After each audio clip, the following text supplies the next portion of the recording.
मैं रामा तक्षक नीदरलैंड से साझा संसार टीम की ओर से आप सभी उपस्थित विद्वजनों का हार्दिक स्वागत है और हार्दिक अभिनंदन है हमारे आज के सभी प्रतिभागियों का, जिन्होंने साझा संसार के आमंत्रण को स्वीकार कर हमारे साथ आज यहाँ उपस्थित हैं।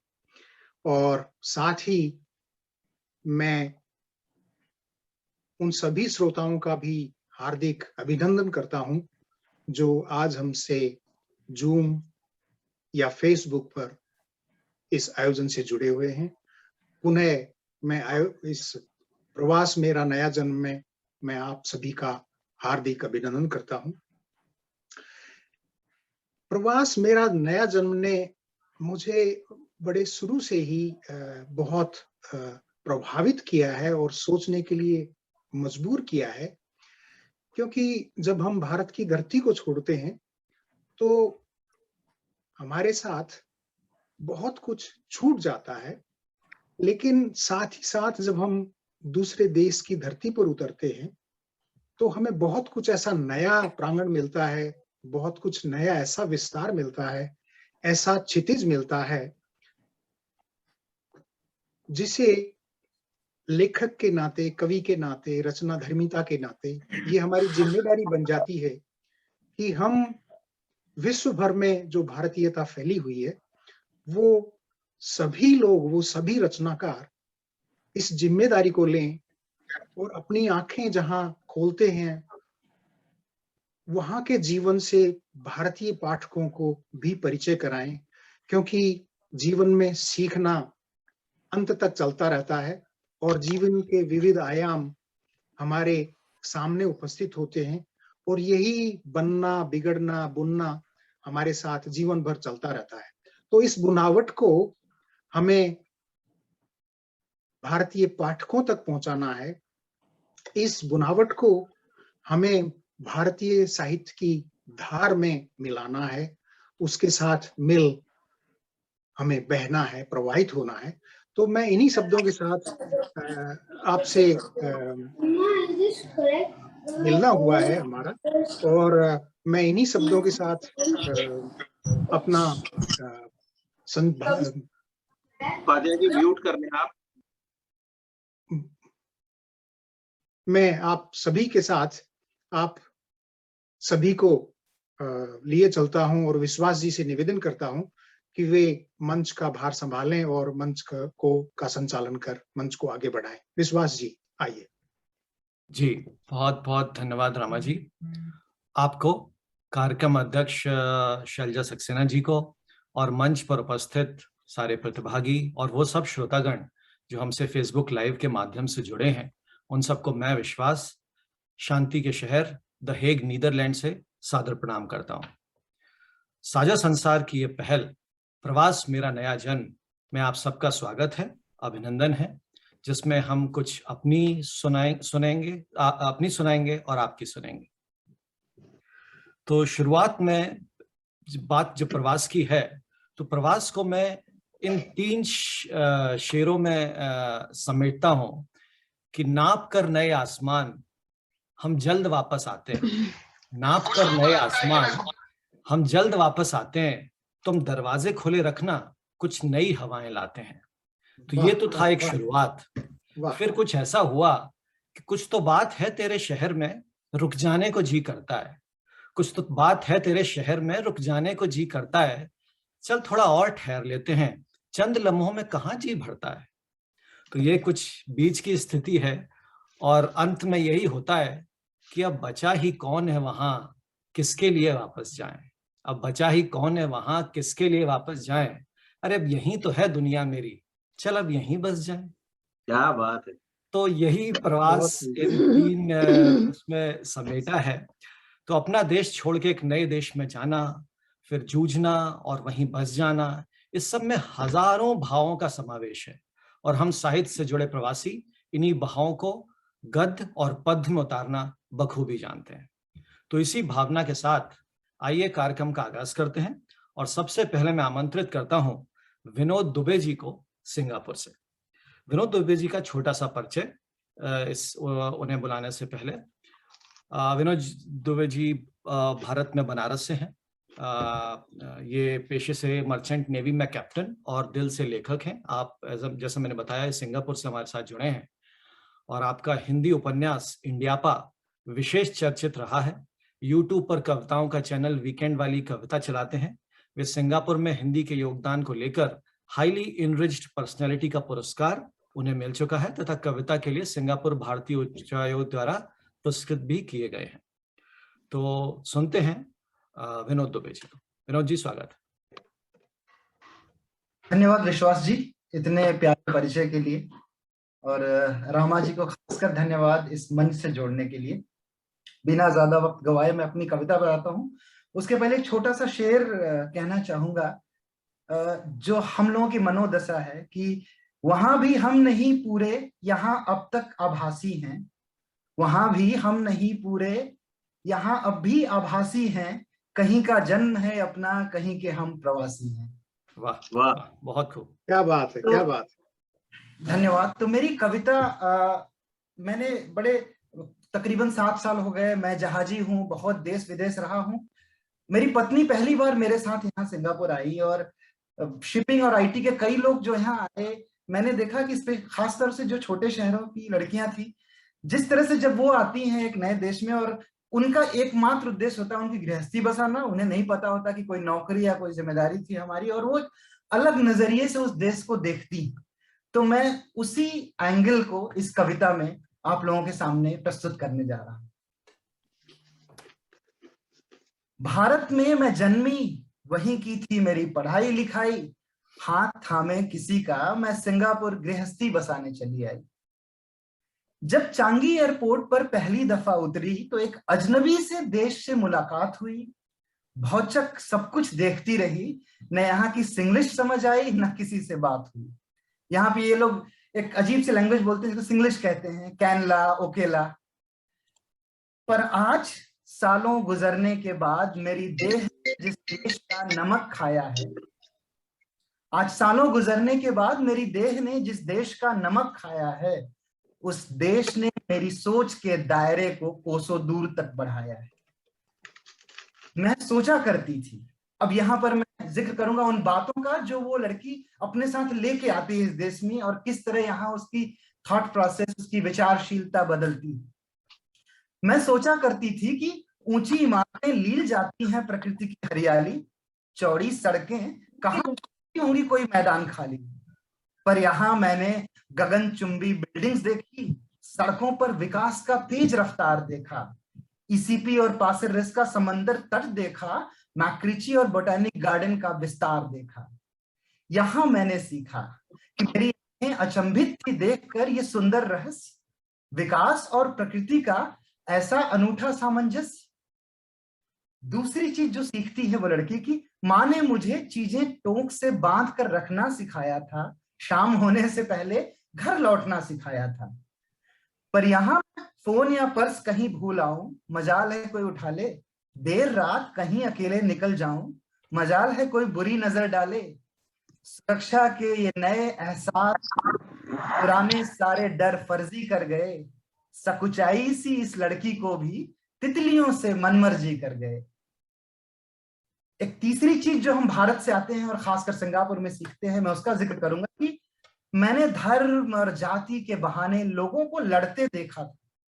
अलग विचारों का साथ मुश्किल है, मैंने यही तो सीखा था।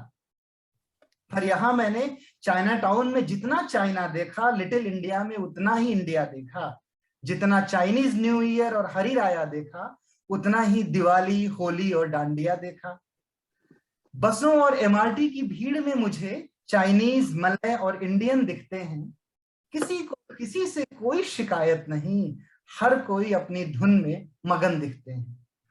यहां मैंने समझा कि बेफजूल बातों में क्यों करना है अपना बेशकीमती वक्त खर्चा, चाय की अड़ी पर पान गुलगुलाते क्यों करना है दुनिया भर की राजनीतिक चर्चा। और आखिरी चीज, मैंने पढ़ा था भूगोल की किताबों में कि किसी देश को आगे खींचने का इंजन होता है बड़ी जमीन और ढेरों संसाधन। किसी देश को आगे खींचने का इंजन होता है बड़ी जमीन और ढेरों संसाधन। पर यहां आकर मैंने जाना कि ये सब तो मेरी समझ का फेर था। ये छोटा सा बिना संसाधनों वाला देश भी आज आधुनिक विकास के जंगल का बब्बर शेर था। ली कुआन यू, यहाँ के जो प्रेसिडेंट हैं, ली कुआन यू के जीवन से मैंने सीखा कि विकास के लिए रिसोर्स नहीं बल्कि एक दूरदर्शी नेता चाहिए। मिलिट्री की कोई बड़ी फोर्स नहीं बल्कि पीछे एक कर्मठ जनता चाहिए। अब जब मैं चांगी एयरपोर्ट पर अकेले उतरती हूं तो ये देश मुझे बिल्कुल अपना सा लगता है। मैं कभी अजनबी होकर आई थी, वो गुजरा वक्त मुझे सपना सा लगता है। यहां अक्सर बारिश हो जाती है। ये आखिरी पंक्तियां हैं, इसको समझेंगे तो आप दाद देंगे कि यहां अक्सर बारिश हो जाती है। शायद ये बूंदें लोगों के मन को गीला रखती हैं। कहीं और से आया पौधा आसानी से पनप जाए, ये बारिश यहाँ की मिट्टी को कम से कम इतना ढीला रखती, कम से कम इतना ढीला रखती। शुक्रिया। बहुत सुंदर, बहुत सुंदर, बहुत सुंदर। बहुत सुंदर विनोद जी, बहुत अच्छा चित्रण किया आपने। धन्यवाद विनोद भाई। शुक्रिया, शुक्रिया। बहुत खूब विनोद जी, और बहुत ही सही आगाज किया है आपने। और जो आपने कविता सुनाई उस पर कुछ पंक्तियां उससे मिलती जुलती लिखी थी कभी कि चंद दिनों के लिए तेरा वतन घूमने आए थे, चंद दिनों के लिए तेरा वतन घूमने आए थे, कुछ ऐसे घूमे कि अपना वतन छूट गया। अरे भाई निभाए नए रिश्ते इस अंदाज में हमने कि पता न चला कब अपनों से रिश्ता टूट गया। तो आगे बढ़ता हूं, और आपके इस शानदार प्रस्तुति के बाद अब हम आगे बढ़ते हैं और आमंत्रित करते हैं तिथि दानी जी को, जो हमारे साथ रेडिंग यूके से जुड़ी हैं।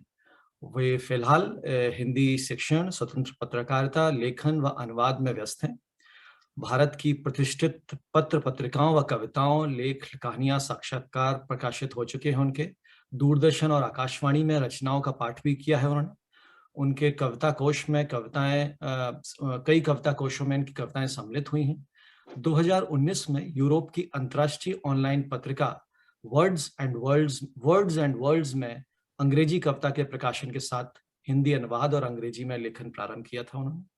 आपको सम्मान काफी मिल चुके हैं। भारतीय उच्चायोग लंदन की डॉक्टर लक्ष्मीमल सिंघवी हिंदी साहित्य प्रकाशन अनुदान योजना के तहत पहले कविता संग्रह की पांडुलिपि उनकी सम्मानित हुई, और आधारशिला फाउंडेशन का हिंदी गौरव सम्मान भी प्राप्त हुआ है। तो तिथि जी, स्वागत है आपका। जी नमस्कार, और बहुत बहुत शुक्रिया, बहुत बहुत आभार मुझे यहाँ आमंत्रित करने के लिए।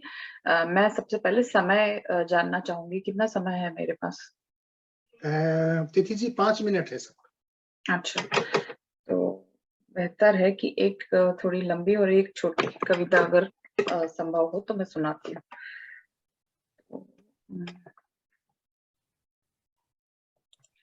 इसका शीर्षक है वे चेहरे जो मिट गए लगते थे। जो चेहरे मिट गए वो कहाँ जाते हैं? क्या डाल से गिरे पत्तों के पीछे छिपे होते हैं?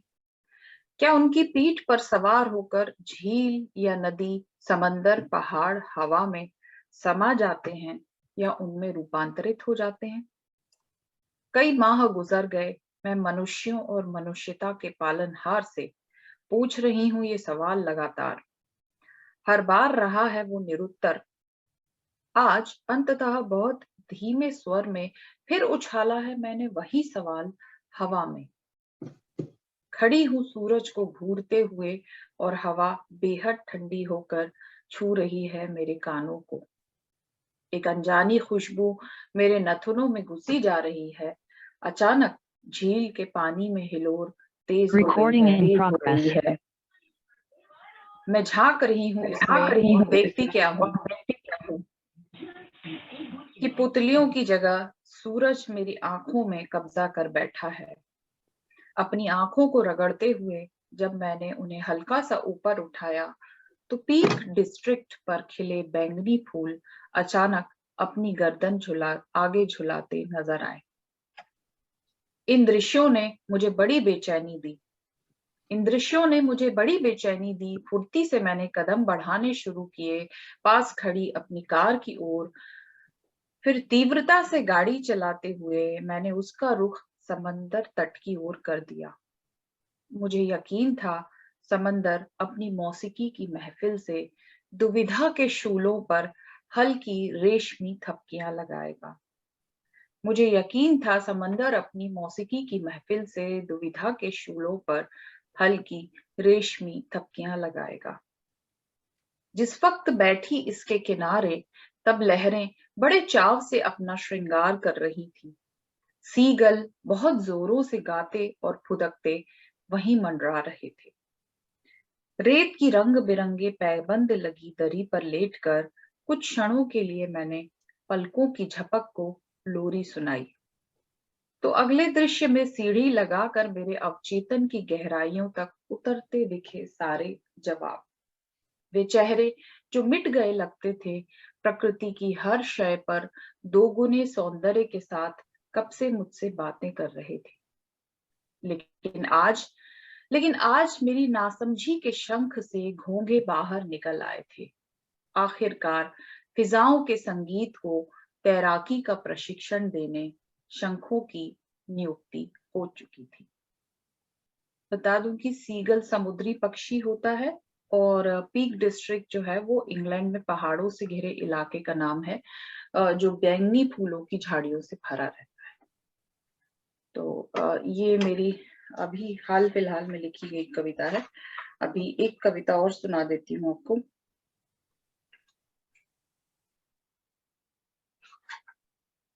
जो बहुत ही छोटी है।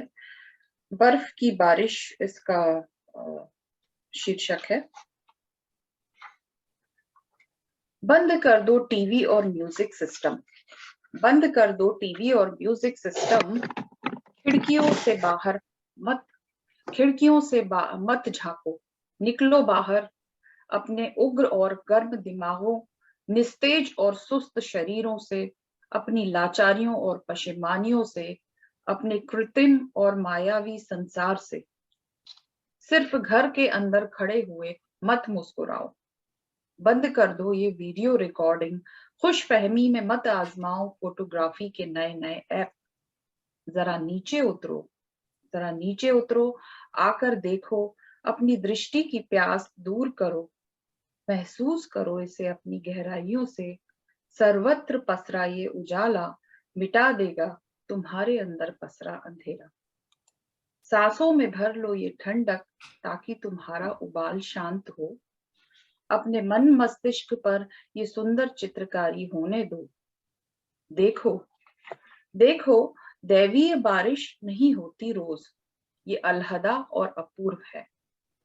हर शय को गले लगाते ये सिर्फ झक सफेद बादल के बिखरे हुए टुकड़े नहीं, स्वर्ग से गिरे हर्फ हैं। आओ इन्हें इकट्ठा करें, आओ इन्हें इकट्ठा करें और बना लें अपने अपने लिए भाषा के घर। धन्यवाद। बहुत सुंदर, बहुत बढ़िया, बहुत बढ़िया, बहुत बढ़िया। धन्यवाद। बहुत ही सुंदर। बहुत ही अच्छी प्रस्तुति रही तिथि दानी जी। और सिंगापुर से यूके से अब हम अफ्रीका तंजानिया की तरफ रुख करते हैं और मैं आवाज देना चाहता हूं जितेंद्र भारद्वाज जी को, जो जीतू जलेश्री जी के नाम से भी जाने जाते हैं। वे वर्तमान में तंजानिया की एक फार्मा कंपनी में प्रबंधक के पद पर कार्यरत हैं और हिंदी हम अंतर्राष्ट्रीय हिंदी साहित्यिक मंच के संस्थापक, राष्ट्रीय कवि संगम के संयोजक, अफ्रीका महाद्वीप साहित्य समाचार संयोजक अफ्रीका महाद्वीप और ललित फाउंडेशन अध्यक्ष तंजानिया निकाय और राष्ट्रीय महासचिव भारत में है ललित फाउंडेशन के। आपको विश्व हिंदी सेवा सम्मान 2021 विश्व हिंदी एकेडमी मुंबई द्वारा दिया गया है और Indian besties award 2021 Bhavya foundation द्वारा दिया गया है। तंजानिया में हिंदी भाषा एवं साहित्य से जुड़ी गतिविधियों में निरंतर संलग्न है। कई गैर सरकारी संस्थाओं के माध्यम से समाज सेवा भी कर रहे हैं। तो सुनते हैं जीतू जी को। सादर आभार विश्वास भाई अच्छे परिचय के लिए, और मंच पर उपस्थित सभी सुधीजनों को मैं प्रणाम करता हूं और बिना समय गवाए अपनी बात शुरू करता हूं। लोगों ने प्रवास की बातें की और जहाँ हमारा नया जन्म हुआ है और आज का विषय भी वही है, वहीं हमारे अभी पिछले 2 कवियों ने अपनी अपनी रचनाएं रखी। मैं थोड़ा सा ट्रैक चेंज करूंगा और जहाँ से हमारी उत्पत्ति हुई है वहां से कुछ शुरुआत करूंगा। तो पहले कहता हूँ, अपने तारुफ की 4 पंक्तियां कहता हूँ कि जब भी गिरता हूँ मैं मुझको खूब संभलना आता है। जब भी गिरता हूँ मैं मुझको खूब संभलना आता है। जलकर बुझना आता है और बुझकर जलना आता है। और मैं अपनी किस्मत को अपने हाथों से ही लिखता हूँ। मुझको सारी महफिल का माहौल बदलना आता है। बहुत मुझको सुंदर। सारी महफिल का बहुत सुंदर। माहौल बदलना आता है। तो माहौल को बदलते हैं और प्रवास से आवास की ओर चलते हैं। एक मुक्तक रखता हूँ और एक गीत सीधे सीधे में रखता हूँ कि कभी कोई सपन अपने नयन को भूल पाते हैं। कभी कोई सपन अपने नयन को भूल पाते हैं। कभी गुल भी कहो अपने चमन को भूल पाते हैं। भले ही स्वर्ग सी सुविधाएं हो परदेश में, लेकिन भले ही स्वर्ग सी सुविधाएं हो परदेश में, लेकिन कभी वतन से दूर रहकर कब वतन को भूल पाते हैं। वतन से दूर रहकर कब वतन को भूल पाते हैं। प्रवीण शुक्ल जी ने 4 पंक्तियां कही थी कि परदेश के ऊपर, कि जो लोग परदेश चले जाते हैं तो वहां माताओं पे क्या बीतती है, बहनों पे क्या बीतती है, पिताओं पे क्या बीतती है, दोस्तों पे क्या बीतती है, सखियों पे क्या बीतती है। तो उसी परिप्रेक्ष्य में मेरा ये गीत है, सीधे सीधे निवेदित करता हूँ कि भोर रैन ये नैन निहारे पगडंडी को। भोर रैन ये नैन निहारे पगडंडी को। ओ परदेस को जाने वाले वापस आना। भोर रैन ये नैन निहारे पगडंडी को। ओ परदेस को जाने वाले वापस आना। तुझको क्या मालूम के बिन तेरे ये गलियां।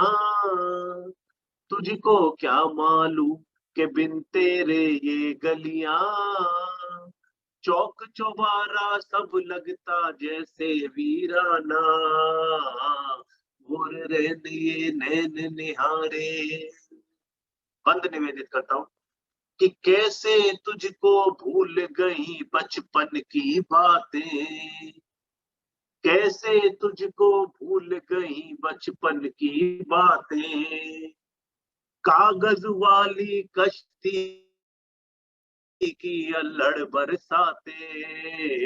कागज वाली कश्ती की अल्हड़ बरसाते। और दिन अपना कैसे कटता था गल बहियों में। नए भोर के इंतजार में बीती रातें। अरे मेरे नयन प्रतीक्षा कर कर पथराए हैं। क्या कहते हैं मित्र, मेरे नयन प्रतीक्षा कर कर पथराए हैं। अरे अब तो वापस लौटा दे बीता याराना। भोर रहन ये नैन निहारे पगडंडी को। वो परदेश को जाने वाले वापस आना। और जाकर के परदेश भुलाए तूने अपने। लोग तंजानिया पहुंच गए, यूके पहुंच गए, सिंगापुर पहुंच गए, वहां की खुशबुएं अच्छी लगने लगी, लेकिन उस खुशबू को मत भूलो जो जिंदगी भर हमारे साथ रही है, जीवन भर हमारे साथ रही है, जिस खुशबू की वजह से हम लोग यहाँ तक पहुंचे हैं। तब निवेदित करता हूँ कि जाकर के परदेश भुलाए तूने अपने। सिर्फ रह गए याद सुनहरे उजले सपने। जाकर के परदेश भुलाए तूने अपने।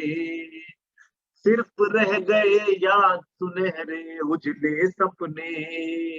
और क्या तुझको कुछ ख्याल न आया इस माटी का। जिसकी छाती के हर घाव लगे है रिसने। और जिस अमवा की डाली खेली सखा सहेली, जिस अमवा की डाली खेली सखा सहेली, उसमें फिर से बासंती खुशबू भर जाना। और रहने नैन निहारे पगडंडी को, वो परदेश को जाने वाले वापस आना। अंतिम बंद रखता हूँ, और अब तक जो लोग नहीं जुड़े इस गीत से, मुझे विश्वास है कि इस बंद से जरूर जुड़ेंगे। सुनिएगा। भोर रहने नैन निहारे कि अम्मा का आंचल ममता की राह निहारे, अम्मा का आंचल ममता की राह निहारे, और बाबा के बूढ़े अरमा भी तुझे पुकारे। अम्मा का आंचल ममता की राह निहारे, बाबा के बूढ़े अरमा भी तुझे पुकारे। और देख कलाई सुनी तुझको याद न आई, छुटकी की राखी को रहता यही गिला रे। देख कलाई सुनी तुझको याद न आई, छुटकी की राखी को रहता यही गिला रे। अरे माना तूने दौलत खूब कमाई होगी, माना तूने शोहरत खूब कमाई होगी, माना तूने इज्जत खूब कमाई होगी, पर घर की सूखी रोटी का मोल न जाना। और रहने नैन निहारे पगडंडी को, वो परदेश को जाने वाले वापस आना। तो प्रवीण भाई की जो पंक्तियां थी कि परदेश से जब लौटकर अपने नहीं आते, कुछ आंखों में फिर ख्वाब सुनहरे नहीं आते, और खुद वक्त ने तो हंसकर हमें ये बात बताई कि हर वक्त भी तो काम ये पैसे नहीं आते, हर वक्त भी तो काम ये पैसे नहीं आते। सादर नमस्कार। बहुत सुंदर, बहुत सुंदर, बढ़िया, बहुत बहुत बढ़िया। बहुत सुंदर। बहुत ही उम्दा था जीतू जी, और आपने सही कहा था कि मुझको महफिल का माहौल बदलना आता है। तो बिल्कुल ही आपने बदल दिया महफिल का माहौल। और चूंकि आपने इतने अच्छे गीत सुनाए तो कुछ पंक्तियां याद आती हैं कि कहीं पढ़ी थी कि जब देखे नहीं थे दूर से हर मंजर अच्छा लगा, जब देखे नहीं थे दूर से हर मंजर अच्छा लगा, और कुछ दिन जो घूम लिए अब घर अच्छा लगा। वाह, नए लोग, बहुत नई बहुत पहचान, नए नाते लुभाते हैं। नए लोग, नई पहचान, नए नाते लुभाते हैं, पर लौट कर अपनों में अक्सर अच्छा लगा। यूं तो रह चुके हैं न जाने कितने शहरों में, पर जैसा भी है अपना ही बिस्तर अच्छा लगा। जैसा भी है अपना ही बिस्तर अच्छा लगा। विश्वास भाई 4 पंक्तियां और देता हूँ कि नेह संवाद होते तो आता मजा, नेह संवाद होते तो आता मजा, हाथ में हाथ होते तो आता मजा, उड़ रहे व्योम में अनमने मन से हम, उड़ रहे व्योम में अनमने मन से हम, काश तुम साथ होते तो आता मजा, बहुत काश तुम साथ होते तो आता मजा। बहुत खूब, बहुत खूब। तो आपकी शानदार प्रस्तुति के बाद, और चूंकि हम तंजानिया तक पहुंच ही गए हैं तो वहीं रुकते हैं, और मैं आवाज देता हूं ललिता माथुर चौहान जी को और उनका परिचय। वो ललिता जी पेशे से मेडिकल प्रोफेशनल हैं, और वैसे कवित्री, लेखिका, मंच संचालिका हैं। मूलतः फरीदाबाद हरियाणा की आप रहने वाली हैं, और अभी तंजानिया में है जैसा बताया। आप हिंदी हम अंतर्राष्ट्रीय हिंदी साहित्य मंच की संस्थापिका भी हैं, और एक और इनकी पहल है इनक्रेडिबल नारी। उस मंच से दुनिया के किसी भी कोने से प्रेरणादायी महिलाओं को सामने लाया जाता है, उनका साक्षात्कार दूसरी महिलाओं को प्रेरित करता है। आप ग्लोबल एम्बेसडर ऑफ गृह स्वामिनी ई मैगजीन भी हैं, और हिंदी हम पटल के माध्यम से हिंदी के लिए प्रवासी भारतीयों द्वारा चल रहे अनवरत प्रयासों को विश्व पटल पर लाने का प्रयास है। तो ललिता जी, आपका स्वागत है।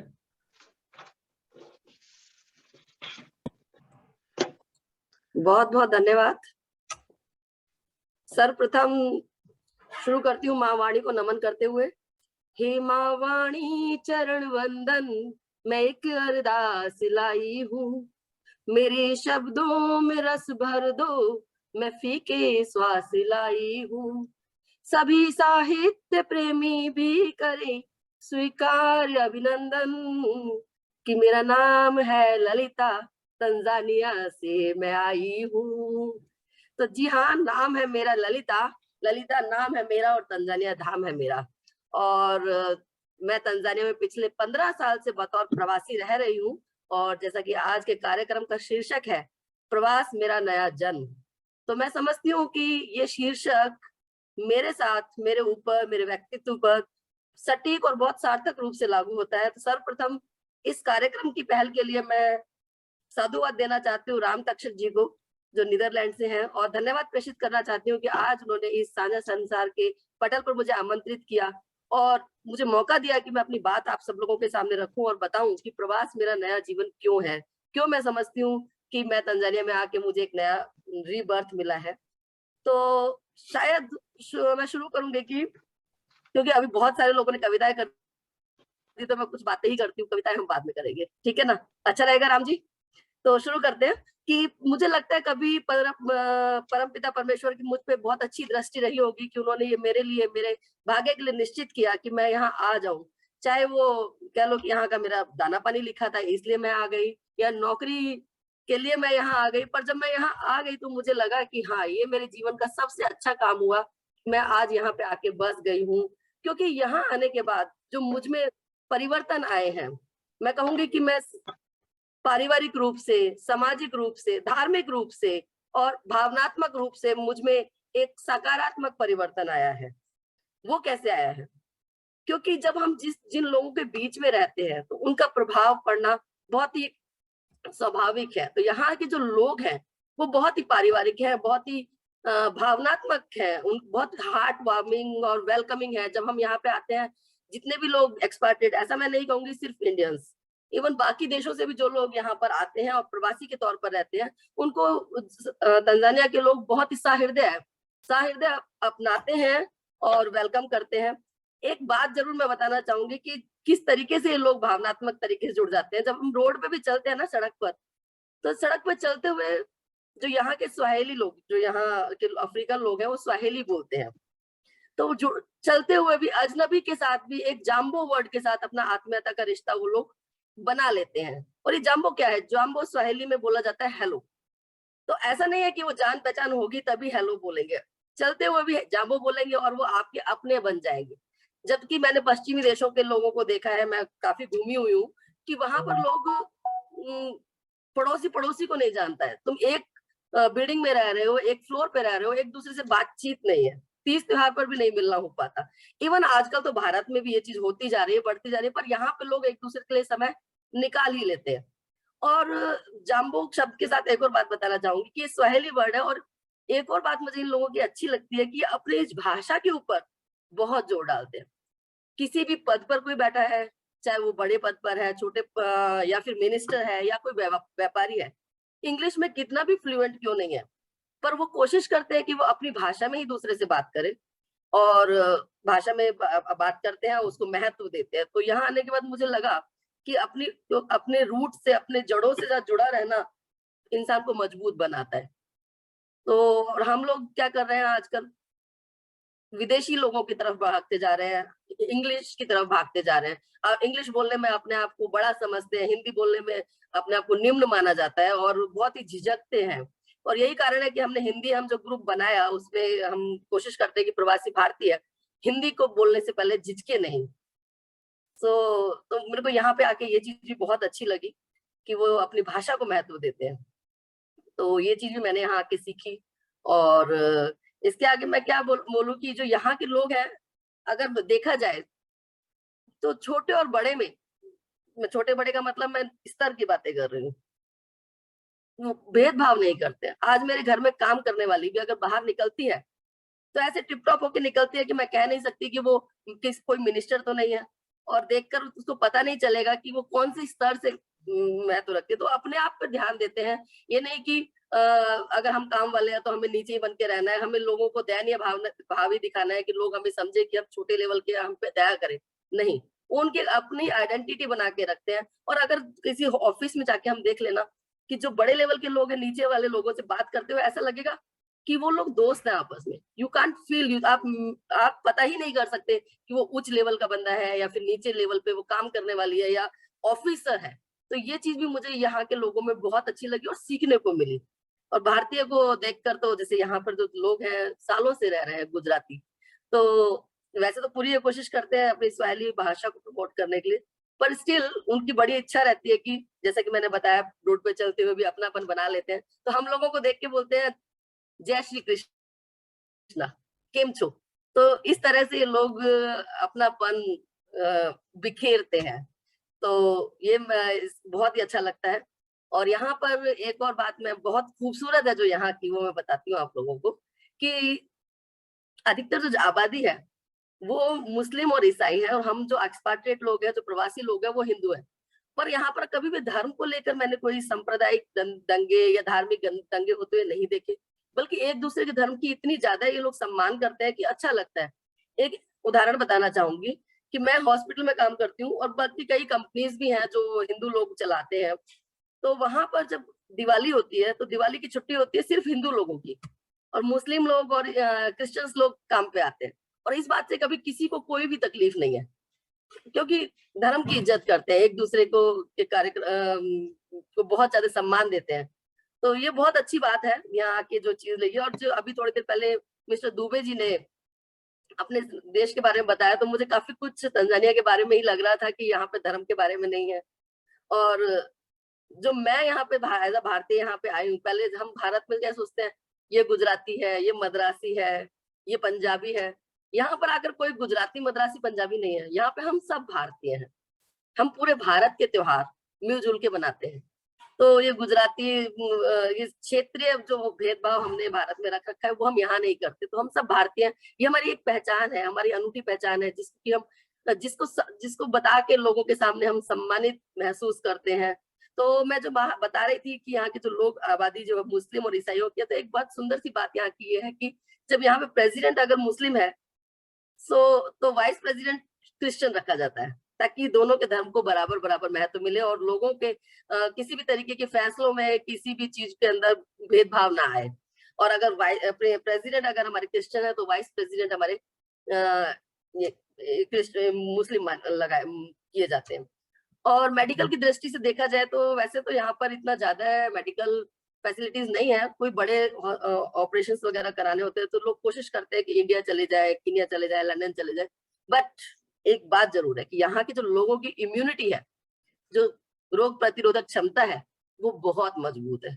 आप लोगों को ये जान के बहुत हैरानी होगी कि एक टाइम पर ये देश कोविड फ्री था और यहाँ पर आज तक लॉकडाउन नहीं हुआ।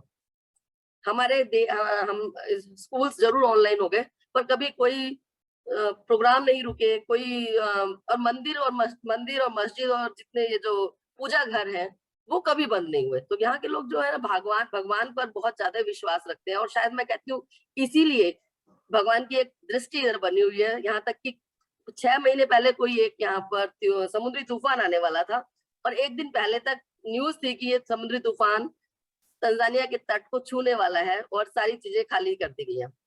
और सवेरे सवेरे खबर आती है कि वो समुद्री तूफान पीछे से ही मुड़ गया और हिंद महासागर में वो तंजानिया के तट को नहीं छुआ है।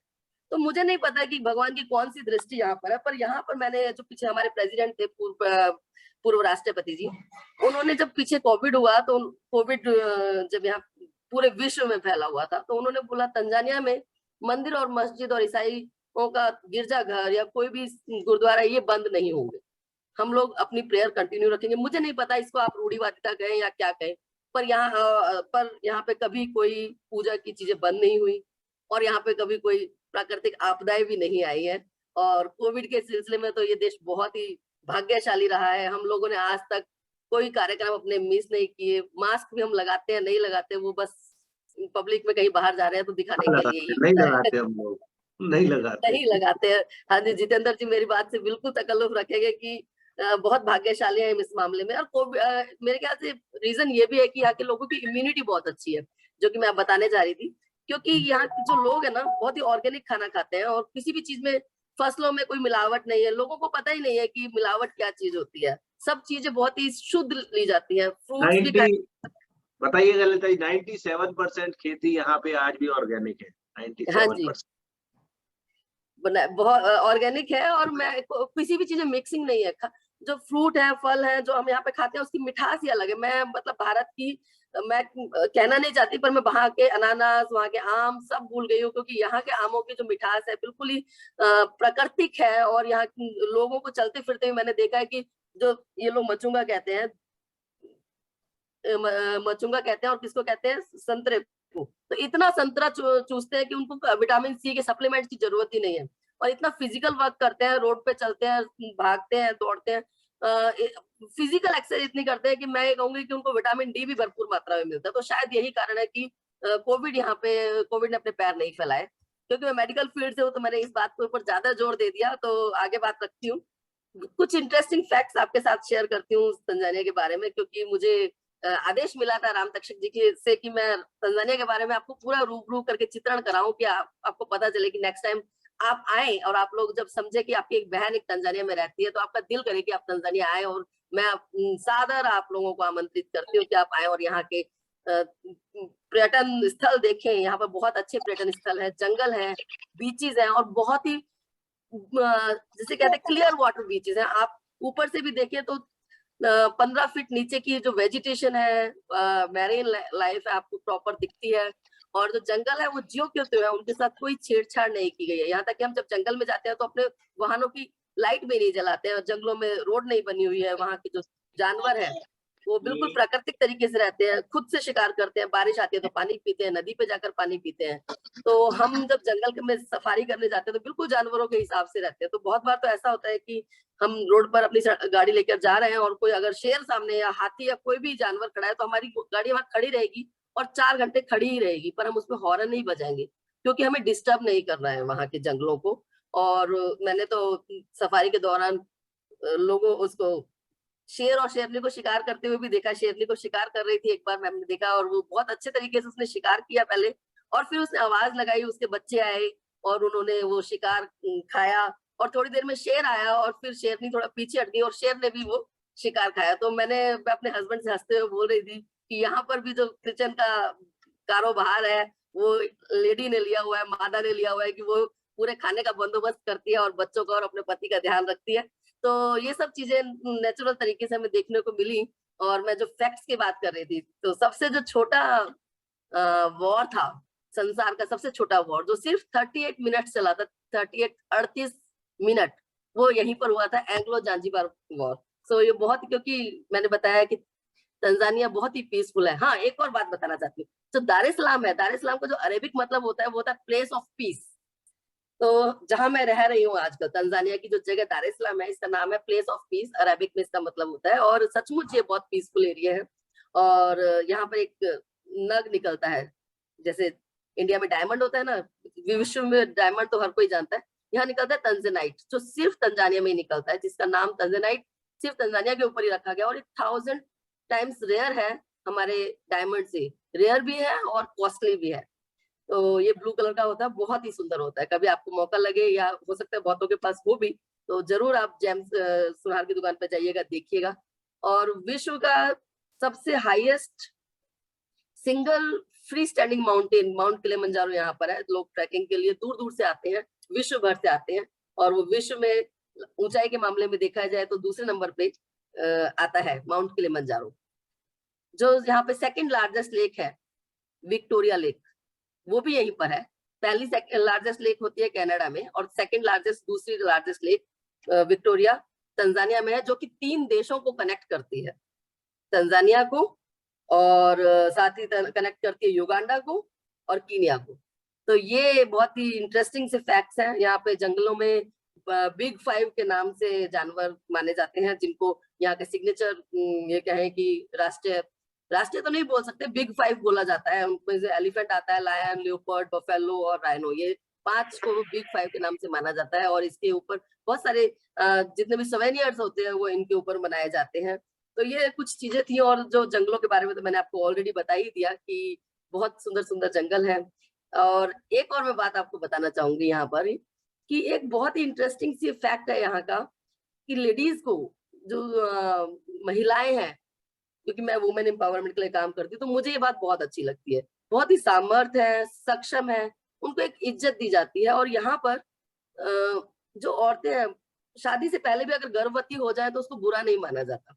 और ये चीज थोड़ा पचाना मुश्किल था मेरे लिए, बीइंग अ इंडियन, भारतीय होने के तौर पर मुझे ये बात काफी ऐसा लगा, इस चीज ने मेरी सोच की संकीर्णता को विस्तार दिया।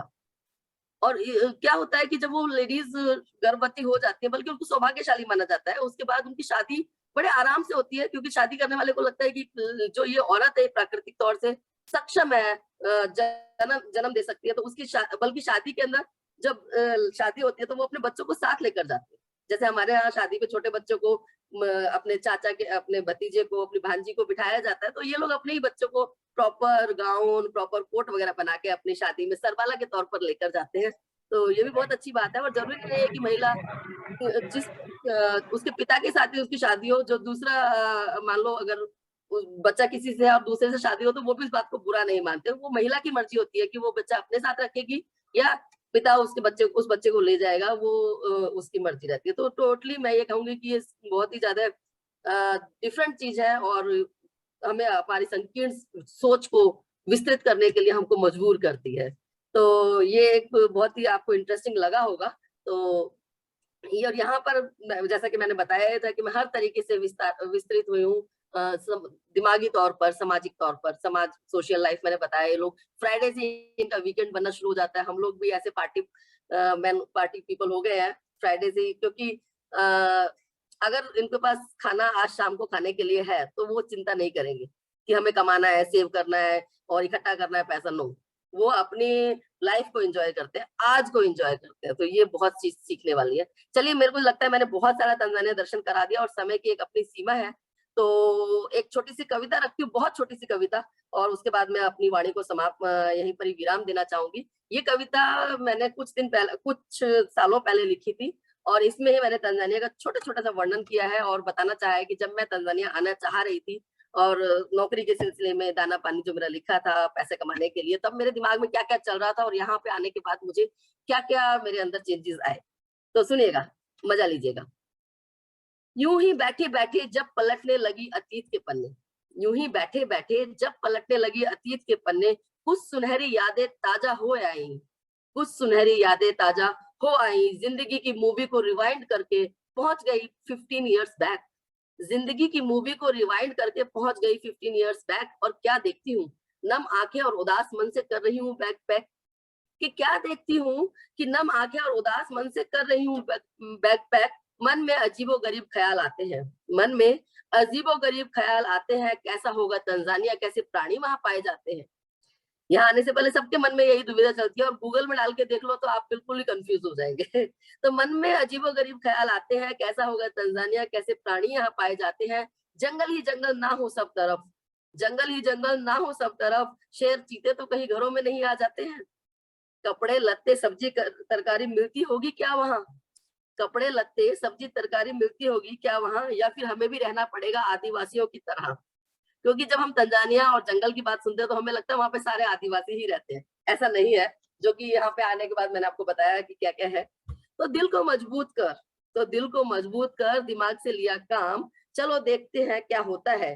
पाता है वही जो खोता है, कुछ पाने की चाह में, कुछ पाने की चाह में स्वदेश छोड़कर आ गए, कुछ पाने की चाह में स्वदेश छोड़कर आ गए। सोचा ना था रंग जाएंगे यहाँ के रंग में, और सब रंग मुझको भा गए। भारत से दूर एक अलग भारत मिला, भारत से दूर एक अलग भारत मिला, और अपनों से दूर यहाँ हर कोई अपना मिला।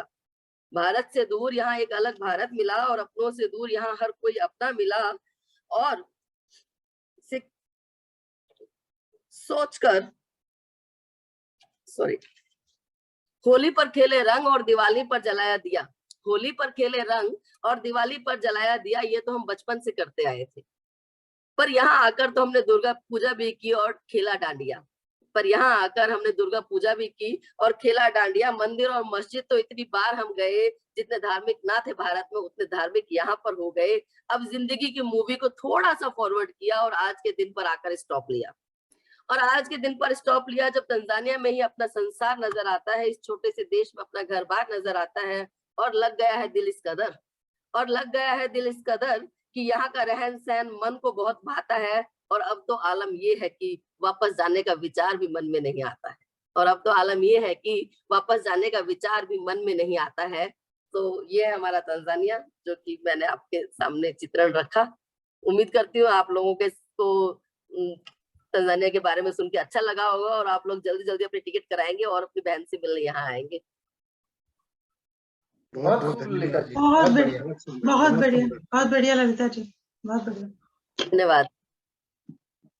बहुत बहुत बढ़िया ललिता जी, और आप तंजानिया के बारे में कई नई बातें पता चली जो पहले से नहीं पता थी, तो बहुत धन्यवाद। और आगे बढ़ते हैं, और अब जिनको सुनने के लिए हम सब इंतजार बेसब्री से कर रहे हैं, साहित्य जगत में शैलजा जी काफी बड़ा नाम है। वो कनाडा से हमारे साथ जुड़ी हैं। स्वतंत्र लेखन, हिंदी राइटर्स गिल्ड की सह संस्थापक निदेशिका, हिंदी साहित्य सभा की आजीवन सदस्य और भूतपूर्व उपाध्यक्ष हमारी आज के कार्यक्रम के अध्यक्ष शैलजा सक्सेना जी। आप साहित्य के रंग शैलजा के संग टीवी कार्यक्रम के विभिन्न विषयों पर बातचीत, विश्वरंग में कनाडा विश्वरंग का आयोजन में आपने बढ़ चढ़कर हिस्सा लिया, काउंसिलेट ऑफ इंडिया ऑफिस तथा अनेक हिंदी की साहित्यिक संस्थाओं द्वारा आपको सम्मानित किया गया है। इंडो कैनेडियन आर्ट्स एवं कल्चर इनिशिएटिव द्वारा 2021 वुमेन हीरो अवार्ड से भी आपको नवाजा गया है। इंडीड कनाडा द्वारा 2018 मिरेकल मम अवार्ड, टोरंटो की संस्था डांसिंग डैमसेल्स के माध्यम से प्रोविजनल सरकार द्वारा वुमेन अचीवर अवार्ड 2018 भी आपको प्राप्त हुआ है। आपका परिचय बहुत विस्तृत है, कई काव्य संग्रह, कहानी संग्रह, लेख, पत्रिकाएं, वेब पत्रिकाएं रही हैं। और इस सब के साथ जो चीज मुझे काफी प्रभावित किया कि आप नाटक निर्देशन में भी आप काफी आगे हैं और अभिनय भी किया हुआ है नाटकों में। तो बिल्कुल आतुर हैं आपको सुनने के लिए। शैलजा जी, बहुत बहुत धन्यवाद। आप सभी लोगों को सादर प्रणाम। और सब लोगों से पहले मैं अपनी आवाज के लिए माफी मांगती हूँ। मैंने रामा जी को भी कहा था कि आवाज मेरी ठीक नहीं है आजकल। उन्होंने कहा काम चला लेंगे, तो आप लोग भी अपने कानों पर थोड़ा सा जोर दीजिएगा। मैं कोशिश कर रही हूँ कि साफ बोल सकूं, कि आप लोगों को साफ सुनाई दे। बहुत बहुत बहुत बधाई पहले तो रामा जी आपको कि आपने ये सुंदर आयोजन किया, और सभी वक्ताओं को, सभी प्रस्तुतकर्ताओं को, लेखकों को बहुत बहुत बधाई। बहुत ही अच्छा आप लोगों ने यहाँ पर बोला। मैं शुरुआत करती हूँ कि रामा जी ने जब ये वाला प्रस्ताव रखा था, बहुत समय पहले की बात थी, ये करीबन 1.5 महीना 2 महीना हो गया, और तब उन्होंने कहा था कि प्रवास मेरा नया जन्म। तो मुझे ये शीर्षक बहुत ही अच्छा लगा था। हम लोग अक्सर अपने देश के बारे में तो बात करते हैं, लेकिन हमारे ऊपर, हमारे मन में, हमारे विचारों में किस प्रकार एक देश हमारी प्रतिक्रियाओं को, हमारे जीवन को बदलता है, उसके बारे में हम लोग कम बात करते हैं। हमारी रचनाओं में वो चीजें कभी कभी झलकती हैं, लेकिन इस प्रकार की बातचीत का होना बहुत आवश्यक है। जब हम आज के समय में, जब प्रवासी जीवन को और प्रवास को बहुत अधिक महत्व मिल रहा है, विश्वविद्यालयों में प्रवासी लेखकों की रचनाओं को लगाया जा रहा है, भारत से बाहर अपने रहने वाले भारतवंशियों के बारे में जानने को, उनके जीवन में झांकने को उत्सुक है, तब ऐसे समय में ये बहुत आवश्यक है। एक बहुत बड़ी जिम्मेदारी का अनुभव होता है प्रवासी लेखकों को। एक बहुत बड़ा काम शुरू हो गया है, ये मुहिम जैसे शुरू हो गई है कि हम लोग जिन देशों में रहते हैं, उस देश के बारे में और उस देश ने हमारे जीवन को कैसे बदला, उसके बारे में हम लिखें, उसके बारे में हम बात करें। तो सबसे पहले यहाँ पर रामा जी ने जब शुरू किया तो उन्होंने यही कहा कि जहाँ पे हम आंखें खोलते हैं, यानी कि वैचारिक आंखें जहाँ खोल रहे हैं, आज के समय में जहाँ रह रहे हैं, उसके बारे में लिखें। और बहुत सही बात कही कि अगर हम अपने देश जहाँ पे रह रहे हैं उसके बारे में नहीं लिखेंगे तो भारत के लोगों को और बाहर के लोगों को कैसे पता चलेगा कि हमारा जीवन कैसा है या कैसे बदलाव आ रहा है। देखिए, कुछ चीजें तो ऐसी होती हैं कि समानांतर रूप से भारत और भारत से बाहर के सभी देशों में, मैं कनाडा में रहती हूँ, तिथि यूके से जुड़ी हैं, अभी यहाँ पर ललिता जी और विश्वास जी, नहीं सॉरी, ललिता जी और जीतू जी तंजानिया से जुड़े हैं, विश्वास दुबे जी सिंगापुर से जुड़े हैं। तो इस तरीके से, और आप लोग नीदरलैंड से जुड़े हुए हैं। तो इस तरीके से बाहर जहां जहां हम रह रहे हैं उन सब की कुछ तो समानता है, मानवीय भावनाओं की, मानवीय विचारों की, और जो भी कुछ हम देखते हैं वो किस प्रकार से हमारे भीतर के मूल संवेदनाओं को जगाते हैं। भरत मुनि ने कहा था ना कि 9 रस हैं और उसी के साथ संचारी भाव विभाव, तो वो 9 रस हमारे सभी के भीतर हैं, अलग अलग स्तरों पर वो आलोड़ित होते हैं। तो वो समानता है रसों की, लेकिन उस रस को आलोड़ित करने वाली स्थितियां वो अलग अलग होती हैं। अभी ललिता जी ने बहुत सुंदर तरीके से, मैं पीछे घुरती हूँ, सबसे पहले जो अंतिम वक्ता थी उनके बारे में बात करती हूँ कि अध्यक्ष होने के नाते ये थोड़ा कर्तव्य हो जाता है मेरा कि मैं थोड़ा सा जो आज के वक्ता थे उन सब के बारे में बातचीत करूं। कि ललिता जी ने बहुत सुंदर तरीके से तंजानिया के बारे में बताया और कहा कि गूगल से आपको वो सब जानकारी नहीं मिलेगी। जो उनको खुद को लगता था बैग पैक करके जो आ रही थी, उस समय की जो कविता सुनाई, बहुत अच्छा बात था कि एक हमारे भीतर एक संदेह का, दुविधा का, चिंता का, आशंकाओं का और साथ ही साथ खुशी और उत्सुकता का भाव होता है जब हम अपना देश छोड़कर आते हैं, एक नए सफर पर निकलते हैं। और अंत में इन्होंने कहा कि अब तो ये आलम है कि अब तो वापस जाने का विचार भी मन में नहीं आता। जन्म, जब कहा कि प्रवास मेरा नया जन्म, वैसे कहा जाए तो जन्म तभी लिया जाता है जब मृत्यु होती है। मृत्यु से पहले जन्म नहीं होता, क्योंकि जन्म तो फिर एक निरंतर यात्रा है ना। तो ये जन्म की यात्रा जो थी, प्रवास मेरा नया जन्म, इसमें कोई नया नहीं है, लेकिन पुराने भावों पर नए अनुभवों का हमने जो एक नींव जो हमारी थी उसके ऊपर हमने नई इमारत खड़ी करी और उस इमारत से हम प्रेम करने लगे। ये भाव आया उनकी रचना में। और तंजानिया के उन्होंने बहुत सुंदर तरीके से पूरे देश के बारे में बताया, बहुत अच्छा लगा। देखिए, मैं नहीं जानती थी तंजानिया के बारे में।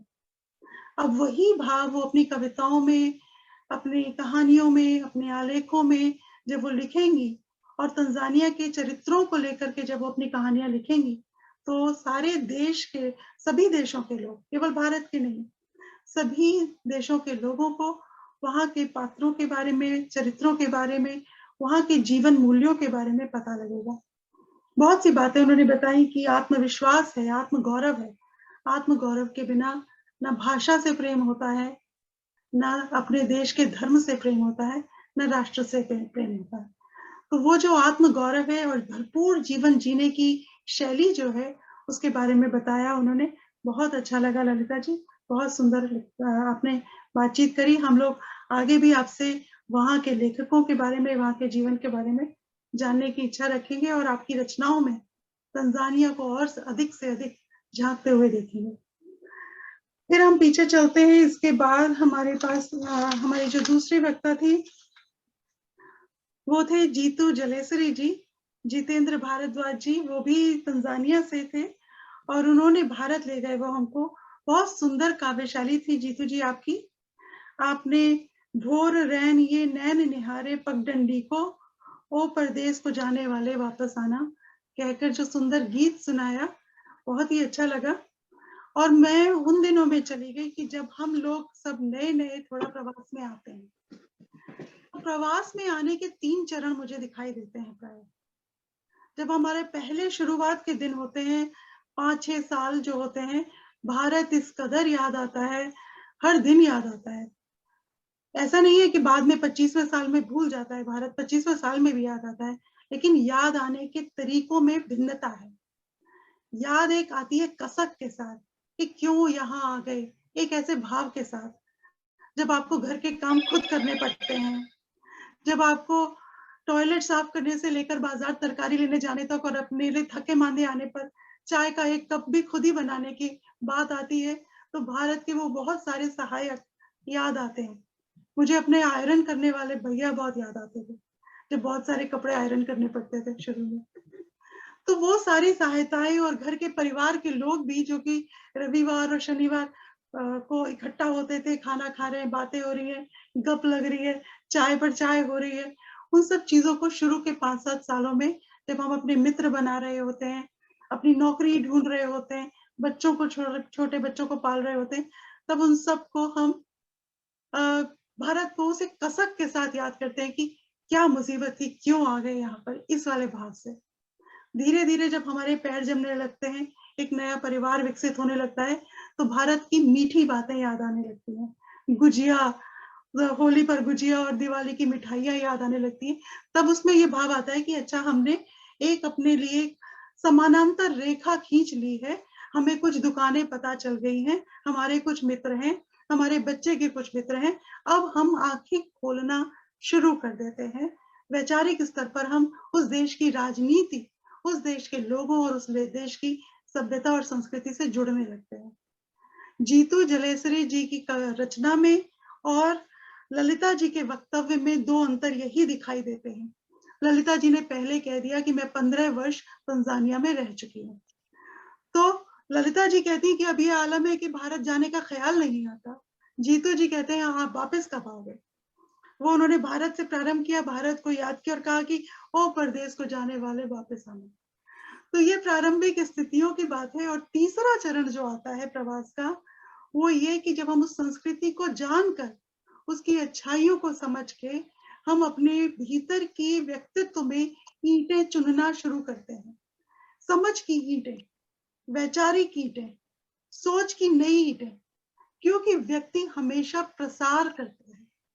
उसको अपने प्रेम का प्रसार चाहिए होता है तो बच्चे पैदा करता है, बढ़ता है, 1 से 2 होता है, 2 से 4 होते हैं, बच्चे ना हो, कुत्ते, बिल्ली, गाय, रामा जी की गाय मुझे याद आती है, वो सब पालता है और सबसे अपने प्रेम का भाव विस्तार करता है। विस्तार व्यक्ति की नियति नहीं, स्वभाव है। वो करेगा ही करेगा, अपनी समझ का विस्तार करेगा, हमेशा कुछ ना कुछ ढूंढना, कुछ आगे बढ़ना, ये उसका व्यक्तित्व है। तो ये तीसरे चरण की बात होती है कि जब वो अपनी समझ का विस्तार करके नई जगह के व्यक्तित्वों को, पात्रों को, चरित्रों को आत्मसात करता है, मैं लेखक के संदर्भ में कह रही हूँ, और फिर उन चरित्रों को अपनी रचनाओं में प्रस्तुत करता है। जैसे दिव्या जी हैं, यहाँ पे उपस्थित हैं, बहुत ही अच्छा लग रहा है, बहुत लंबे समय से यूके में रह रही हैं। उनके पात्रों में भारत आता है, लेकिन भारत की कसक नहीं है, वहां पे बहुत सारे यूके के पात्र आते हैं और कहीं ना कहीं एक तुलनात्मक अध्ययन करते हुए भी हमें उस जमीन में वो रहती हुई दिखाई देती है जहां पर वो आजकल हैं। तो तुलनात्मक अध्ययन तो मन अचानक से अनायास अपनी रचनाओं में कर जाता है, क्योंकि वो मूल्य हमारे भीतर पड़े हुए हैं और वो मूल्य है मनुष्यता के, जो कि सब जगह एक जैसे हैं, सब जगह एक जैसे हैं। कोई धर्म नहीं कहेगा कि लड़ो मरो या कुछ भी, लेकिन उन चरित्रों को, उन मूल्यों को निभाने का, जैसे कहते हैं ट्रीटमेंट, वो ट्रीटमेंट अलग अलग होता है और हर लेखक उस धरती के ट्रीटमेंट का, उस पात्रों के ट्रीटमेंट का अलग अलग तरीके से अभिव्यक्ति करता है अपनी रचनाओं में। तो यूके में बैठी हुई दिव्या जी ऐसे अनेक यूके के पात्रों से हमारा परिचय कराती है, वहां के लेखकों से परिचय कराती है, वहां के जीवन शैली से परिचय कराती है, कि उसको देख करके हमें वहां का जीवन दिखाई देता है। तिथि जी ने यही काम किया जब उन्होंने कहा कि अपने जो उस स्थान के बारे में बात करी। तो जीतू जी का मुझे नहीं पता कि कितने साल हुए, लेकिन भारत प्रेम बहुत ही अच्छी बात है। मैं तीनों अवस्थाओं में ये नहीं कह रही हूँ, भारत कहीं जा ही नहीं सकता, भारत हमारे भीतर रहता, क्योंकि वो भारत हमारे मूल्यों के संदर्भ में हमारी सांस और सुगंध के रूप में बसा रहता, और वो सुगंध नई धरती पर नए तरीके से फैलती है। बहुत अच्छी रचनाएं करी आपने जीतू जी।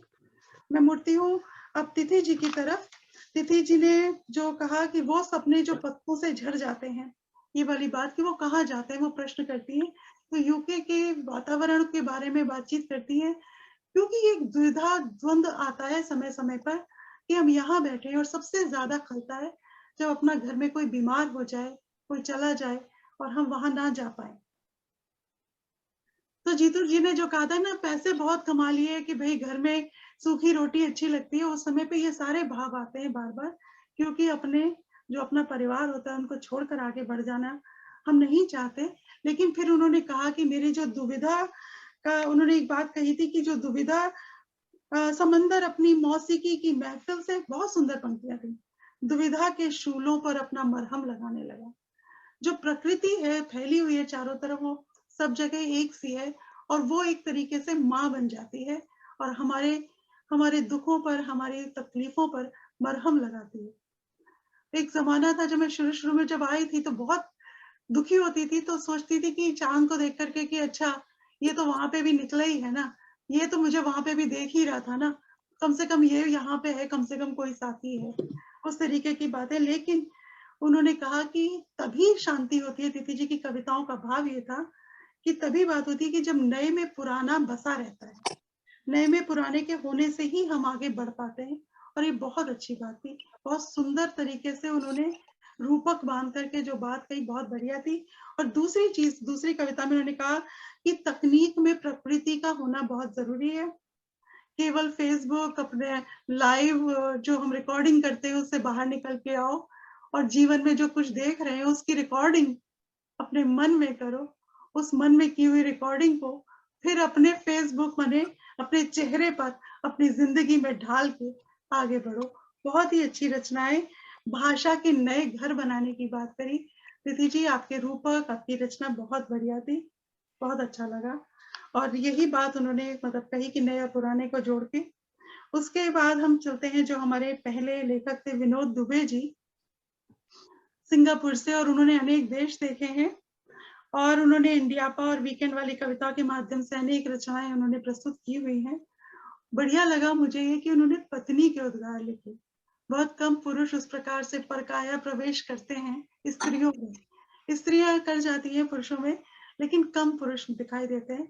कुछ अब इधर थोड़ा सा ट्रेंड बदला है और कुछ पुरुष हमें उस ओर दिखाई देते हैं, जागृत देते हैं। लेकिन पत्नी के उन्होंने बातचीत बड़ी अच्छी बताई। सिंग्लिश करके जो बात थी वो नई चीज थी हमारे लिए। इंग्लिश पता था, अब सिंग्लिश के बारे में पता चला, धन्यवाद उसके लिए। और उन्होंने कहा कि जिस देश का नमक खाया है उसने मेरी सोच को कैसे बढ़ाया है। बहुत बढ़िया बात है। देखिए, मनुष्य मूलतः कृतज्ञ व्यक्ति है। तभी उन्होंने कहा था ललिता जी ने कि ईश्वर का धन, हम कृतज्ञ होते हैं कि जो हो रहा है ये भारतीय मूल्य भी है, एक मनुष्यता का भी मूल्य है। जो समय हमने जहां बिताया उसके लिए हम कृतज्ञ हैं। भारत में जो हमने संबंध जिए, जो वहां पे किया, उसके लिए हम बेहद कृतज्ञ हैं। और आज जिस कर्म भूमि में हम बैठे हैं, जहाँ का नमक खा रहे हैं, जहाँ पे हम रह रहे हैं, जिसने हमें एक सुंदर जीवन दिया है, जहाँ पे उन्होंने आपने कहा कि स्त्रियों को कोई डर नहीं होता, रात को देर तक बाहर घूम सकती हैं, यहाँ पे कोई किसी को ऊंचा नीचा भाव से नहीं देखता। जो उन्होंने ललिता जी ने भी कहा था कि घर में काम करने वाली स्त्री भी जो बाहर जाएगी मिनिस्टर लगेगी, वही सिंगापुर में, वही नेदरलैंड्स में है, वही कनाडा में है, वही यूके में भी है। कि आपको वो भेदभाव का स्तर, आपके पास कितना धन है उससे बात नहीं है, आप एक मनुष्य हैं, मनुष्य के रूप में आपका कितना आदर किया जाता है उस समाज में, उस आदर से ही उस समाज के प्रति हमारा आदर जागृत होता है। तो विनोद दुबे जी, आपने बहुत अच्छी कविता पढ़ी कि पत्नी के उद्गार पढ़े आपने। और विश्वास जी, अब मैं मंच संचालन की ओर बात करती हूँ। आपके बहुत सुंदर मंच संचालन कर रहे हैं। आपने बीच बीच में अपनी अपनी कुछ रचनाएं हमें थोड़े थोड़े शेर सुनाए। नाप कर आसमान, हम जल्दी वापस आते हैं, तुम दरवाजे खुले रखना, हम नई हवाएं लाते हैं। यहाँ से शुरू करके आपने कहा अब तो यही अच्छा लगता है। तीनों चरणों की यात्रा आपने पहले ही मैं तो अब कह रही हूँ अंत में, आपने तीनों शेरों में अपनी वो तीनों यात्रा के चरण जो थे वो पहले ही आपने कह दिए थे।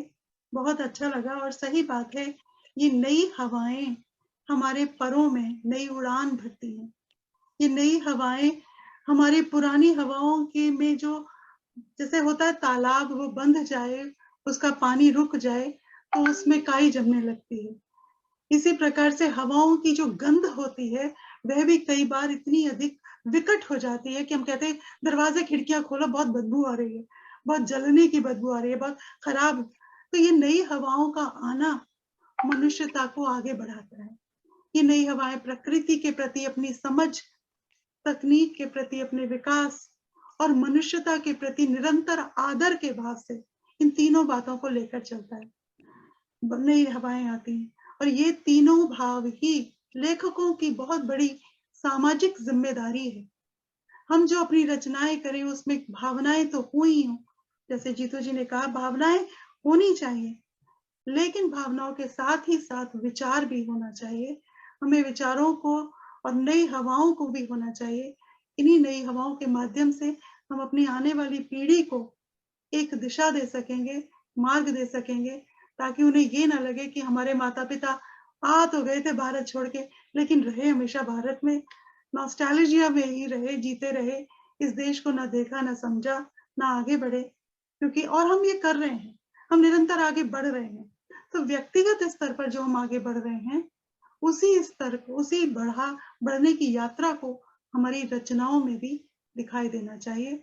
ये हमारी जिम्मेदारी हो जाती है और इस माध्यम से हम पूरे देश को अलग अलग नेदरलैंड्स के बारे में या यूके के बारे में या कनाडा के बारे में हम बता सकेंगे, क्योंकि कहीं ना कहीं थोड़ा बहुत अंतर राजनीतिक स्थितियों में और मानसिक स्थितियों में भी थोड़ा थोड़ा अंतर होता है, क्योंकि कहा जहाँ पे हम जैसे रहते हैं वैसे आगे बढ़ते हैं। तो इसलिए इस सामाजिक जिम्मेदारी को समझ के हमें नए के बारे में भी अपनी जिम्मेदारी को समझना होगा। एक कार्यक्रम हुआ था बहुत पहले विश्व रंग का, उसमें लीलाधर मंडलोई जी ने कहा था कि कहानियां, कविताएं, सब कुछ प्रवासी जो लिख रहे हैं वो बहुत अच्छी बात है, लेकिन संस्मरण जो है उनके वो बहुत मूल्यवान है। संस्मरण विधा को प्रवासी नए सिरे से वो कर सकता है, जन्म दे सकता है। तो उस तरीके से हमें चीजों को समझना चाहिए। एक सेकंड, नए सिरे से हमें चीजों को समझना चाहिए। तो संस्मरणों के माध्यम से, आलेखों के माध्यम से और कहानियों के माध्यम से, क्योंकि कहानियां पढ़ने का जो आनंद है वो अलग ही है। दिव्या जी अपनी कहानी की किताब अगर रख दे सामने तो मैं उसको बिना खत्म करे वो पूरा नहीं उठूंगी, नहीं वो वाली बात। आलेख पचाने के लिए धीरे धीरे उसका पान किया जाता है, थोड़ा थोड़ा लिया जाता है। तो कहानियां, आलेख, कविताएं सभी के माध्यम से हम सभी ये जिम्मेदारी निभाएंगे कि नए को पुराने के साथ जोड़ते हुए, पुराने पे नए की नींव रखते हुए उसको पूरा एक संश्लिष्ट रूप में हम आगे रखेंगे, ताकि भारतीयता विश्व के अनेक पटल पर, अनेक स्तरों पर, अनेक जमीनों पर हमें नए सिरे से फूलती फूलती दिखाई देगी। ऐसा ना मेरा केवल विचार है, आशा है, बल्कि मेरा विश्वास है कि हम ये काम कर रहे हैं और आगे निरंतर करते रहेंगे। और इसी में हमारी ताकत है। ये हमारे सभी प्रवासी लोग बैठे हैं आज, इसलिए मैं कहूंगी कि यही हमारी ताकत है, क्योंकि भारत के बारे में, भारत की रचना बहुत लोग कर रहे हैं, लेकिन नेदरलैंड्स के बारे में, तंजानिया के बारे में, सिंगापुर के बारे में, यूके के बारे में लोग कम कर रहे हैं। सूर्यकांत सुतार जी भी यहाँ पर है। ऐसे उनके अपने देशों के बारे में लोग रचनाएं कम कर रहे हैं। वो रचनाएं हमें लानी चाहिए, ताकि पाठक नए विश्वास के साथ, नई उत्सुकता के साथ हिंदी लेखन के साथ जुड़ सके। ये हमारी जिम्मेदारी है। आप सबका बहुत बहुत धन्यवाद और बहुत बहुत आभार कि आपने मुझे ये कार्य दिया, और आप सभी को अनंत शुभकामनाएं। तो बहुत धन्यवाद शैलजा जी, आपका वक्तव्य, विश्लेषण बहुत ही सुंदर था और पहले भी आपको सुनते आए हैं, तो बहुत बहुत धन्यवाद। अब मैं रामा जी को मंच पर आमंत्रित करता हूं कि रामा जी अपने धन्यवाद ज्ञापन के लिए आए। बहुत बहुत आभार विश्वास जी। शैलजा जी ने बहुत व्यापक तरीके से अपनी पूरी समझ झोंकी और हमारे सबकी के चक्षु खोल दिए। और सबसे बड़ी बात तो मैं आपको ये बताऊंगा शैलजा जी की आपकी आवाज बहुत बढ़िया थी, कहीं कोई कमी नहीं थी, और आप स्वस्थ हों जल्दी। साथ ही साथ मैं दिव्या जी का भी आभार प्रकट करना चाहूंगा, वे भी हमारे साथ जुड़ी हुई हैं आज। शैलजा जी के बताने के बाद मुझे नहीं लगता कि यहाँ बहुत कुछ बाकी बच गया है, लेकिन फिर भी मैं दो शब्द अपनी तरफ से कहूंगा कि आज जो रचना धर्मिता का आयाम देखने को मिला, मुख्य वक्ता के मुख से जो कुछ तंजानिया के बारे में सुनने को मिला, शैलजा जी को ने बहुत विस्तृत तरीके से, बहुत बढ़िया तरीके से सारी बातें हमें बताई। तो जो आज प्रवास मेरा नया जन्म का जो चेहरा मुखरित हुआ है, जो प्रवास की बातें जो मुखरित हुई है, वो बहुत सुंदर हैं और मुझे लगता है कि हमारा ये आयोजन सार्थकता की ओर बढ़ रहा है और ये एक बहुत सुंदर बात है। मैं शुरू करता हूँ विनोद दुबे जी से। उन्होंने कहा कि मैं जहाजी हूँ। कितना सुंदर कितनी सुंदर उपमा है ये। और उन्होंने अपना नया नजरिया जो बताया, अपनी पत्नी की आंखों से नए देश को देखते हुए सिंगापुर की गृहस्थी बसाने जो उनकी पत्नी आई, उन्होंने कितनी ईमानदारी से अपनी भावनाओं को व्यक्त किया। ये एक बहुत बड़ी सीख है हम सब के लिए। और जो बातें उन्होंने सिंगापुर के बारे में बताई, वो भी बहुत से लोगों के लिए नई है। तिथि जी ने भी प्रवास में प्रकृति का जो जीवन चित्रण, बहुत सुंदर प्रस्तुति थी उनकी, कि जो चेहरे मिट गए हैं और बर्फ की बारिश, वो चैतन्य का एक राग सुनने को मिला उनके मुंह से, उनके शब्दों में। साथ ही जीतू जी ने भी अपने वतन से दूर रहकर कब वतन को भूल पाते हैं, और मेरे नयन प्रतीक्षा कर पथराए हैं, ये सब, और सूखी रोटी तक का उन्होंने स्मरण करा दिया आज। ये बड़ी भावुक रचना उन्होंने प्रस्तुत की। बहुत बहुत आभार आप सभी का। साथ ही मैं एक बात कहना चाहूंगा, जो तंजानिया के बारे में हमें ललिता जी ने बताई, उन्होंने बड़े तथ्यात्मक रूप से सारी बातें हमारे सामने रखी। धार्मिक भेदभाव नहीं है, रोग प्रतिरोधक क्षमता जो है वो बहुत अच्छी है वहाँ के लोगों की, लोग ऑर्गेनिक पर लोगों का बड़ा ध्यान है, प्रकृति के प्रति सजगता, और खनिजों की भी जानकारी दी उन्होंने। जो बात उन्होंने एक जो सबसे मूल बताई, वो स्त्रीण देह की जो भावभूमि की जो नैसर्गिकता की जो बात बताई, वो एक बहुत बड़ा संदेश है मानव मात्र के लिए।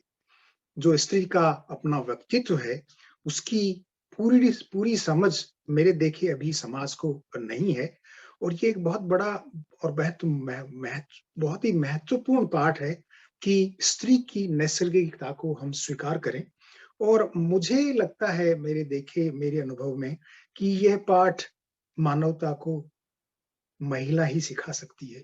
शायद पुरुष को की आंखें महिला ही खोल सकती है। साथ ही मैं आता हूँ, शैलजा जी ने जो जैसा कि मैं पहले बता चुका हूँ, अपने अध्यक्षीय व्यक्तित्व में उन्होंने बहुत व्यापक तरीके से बहुत सारी बातों को, पूरे आयोजन को आपने समेटा। आपका वक्तव्य जो है अनुकरणीय है। आपका बहुत बहुत आभार। और आपने जो दिव्या जी की रचनाओं व उनके पात्रों का जो एक बहुत ही सुंदर उदाहरण, एक संदर्भ दिया और प्रवासी की ताकत के रूप में उसे प्रस्तुत किया, ये एक बहुत महत्वपूर्ण बात है। तो मैं इन्हीं शब्दों के साथ शैलजा जी का, आप सभी का, तिथि जी का, विनोद दुबे जी का, जीतू जलेश्री जी का, और साथ ही साथ विश्वास जी ने भी जिस जीवन रस में भरी पंक्तियों के साथ सारा संचालन किया, बड़ी रसिकता के साथ। राजेंद्र जी का भी बहुत बहुत आभार है, जिन्होंने तकनीकी भार संभाला, और वे अभी भी हमारे साथ जुड़े हुए हैं। और मैं साथ ही साथ हमारे सभी श्रोताओं का हार्दिक अभिनंदन करता हूं, और हम जल्द ही फिर मिलेंगे। आप सभी का बहुत बहुत आभार। नमस्ते।